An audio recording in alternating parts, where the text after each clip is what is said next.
So dumating na nga yung ating cold winter days. Another cold days dito sa ating farm. Bigyan mo natin ng tubig yung ating mga manok. There you go, you got your water. So yan, naghihintay na yung ating mga chicken sa farm for their meals.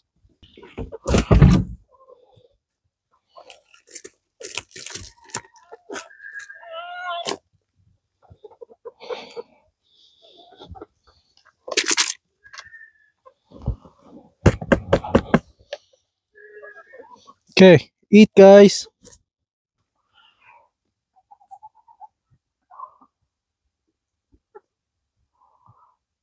Okay, so yan, we got the eggs for the day.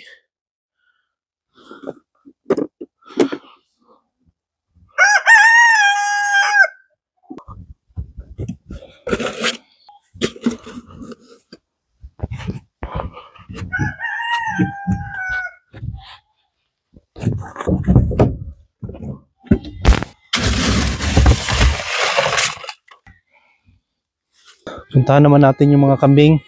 Kanina pa sila tumatawag kasi gusto nila ng fresh food. So bigyan natin sila ng ating fresh food grain.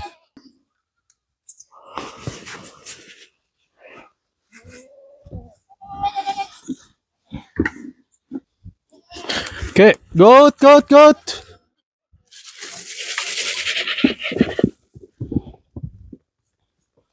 Hey, little ones, here.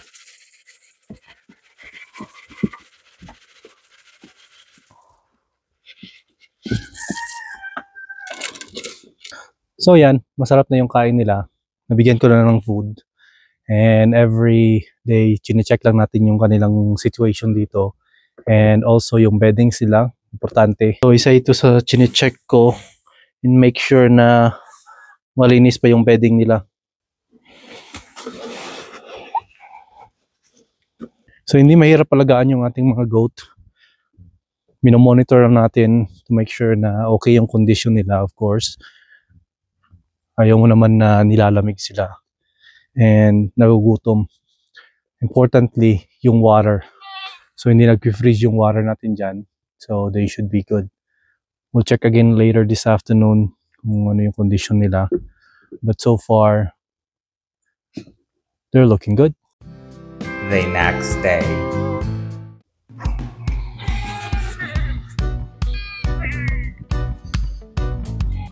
Ito na nga, nagsimula na namang bumuhos yung snow and it's beautiful.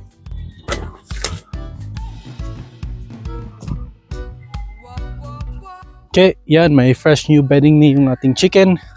Now let's go to the goat.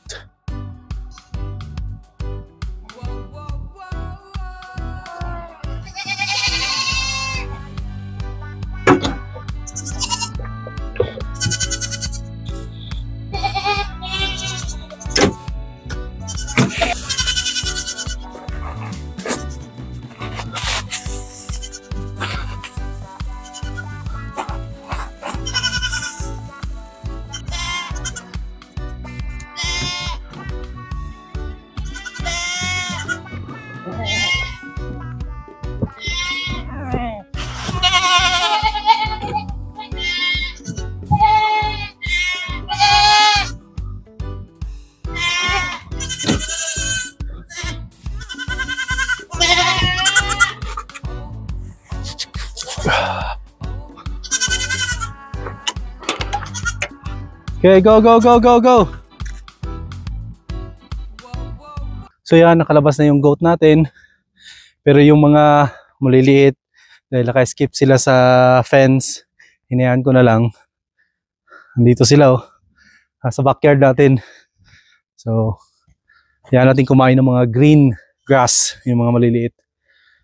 Let them enjoy. How's it, guys? You like it in here? Green?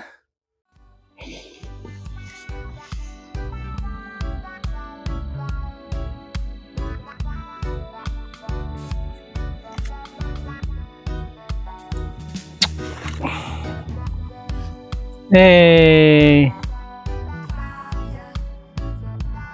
Come on. Hey!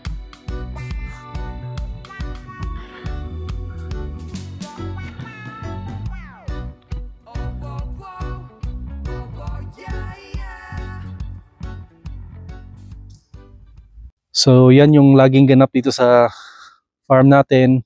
Nagtitender tayo ng ating mga animals. Chicken natin, okay na okay sila. And regular na yung delivery ng ating mga eggs. And probably next year, kailangan nating mag-expand kasi marami pang order ng mga egg. So yung mga goat, next year mag-breeding na tayo. So that's it for today guys. Thank you for watching.